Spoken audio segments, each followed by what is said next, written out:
With just an update in terms of the President's engagement today in engaging with his national security team, and then make a few comments broadly on the situation, and then I'll be happy to take your questions. This morning, the President spoke with his military commanders for an operational briefing on the security at the Hamid Karzai International Airport, commonly known as HKIA. He spoke with Secretary Austin, Chairman Milley, General McKenzie, Admiral Baisley, and myself. The President was briefed that DoD personnel have now secured HKIA. HKIA is open, and U.S. military evacuation flights are taking off.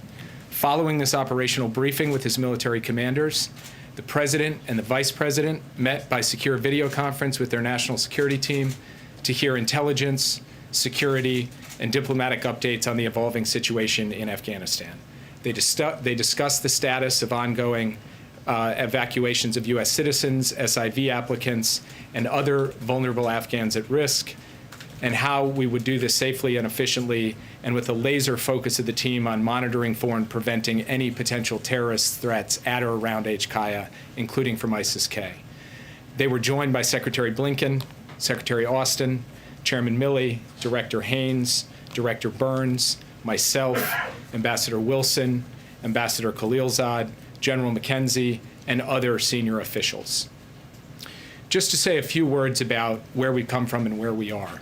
I want to start by saluting our troops and our civilian personnel at the Kabul airport. I want to salute the Defense Department, the intelligence community, the State Department, the Department of Homeland Security, and especially our country team in Kabul, who have been doing incredible work under very trying circumstances. They have safely and effectively drawn down our embassy compound and retrograded our diplomatic personnel. They have now secured the airfield and are conducting flights out of the country. They are moving American citizens, as well as Afghan nationals and third country nationals. They are facilitating flights for our allies and partners to get citizens and others out of Afghanistan.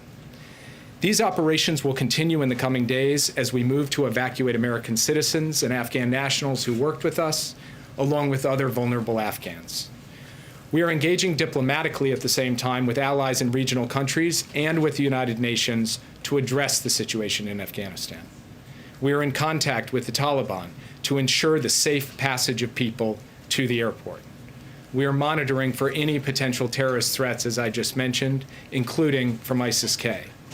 We intend to continue these operations over the coming days before completing our drawdown. When you work on any policy issue, domestic policy, foreign policy, any policy issue, the human costs and consequences loom large. And we're all contending with the human costs of these developments. The images from the past couple of days at the airport have been heartbreaking.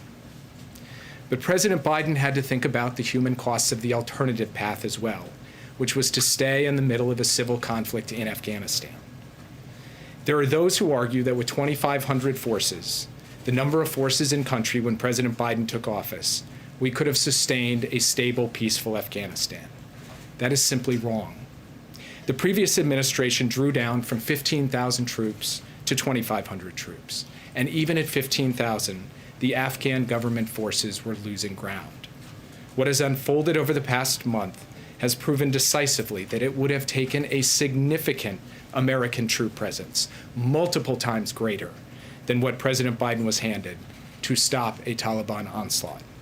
And we would have taken casualties.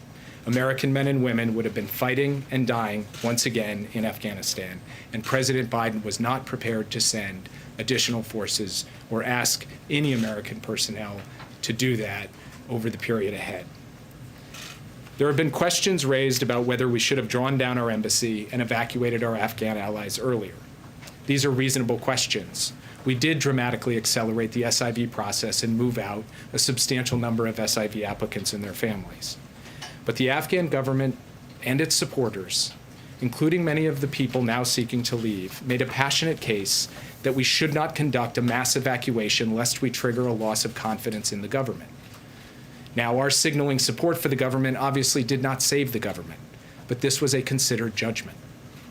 When you conclude 20 years of military action in a civil war in another country with the impacts of 20 years of decisions that have piled up, you have to make a lot of hard calls, none with clean outcomes.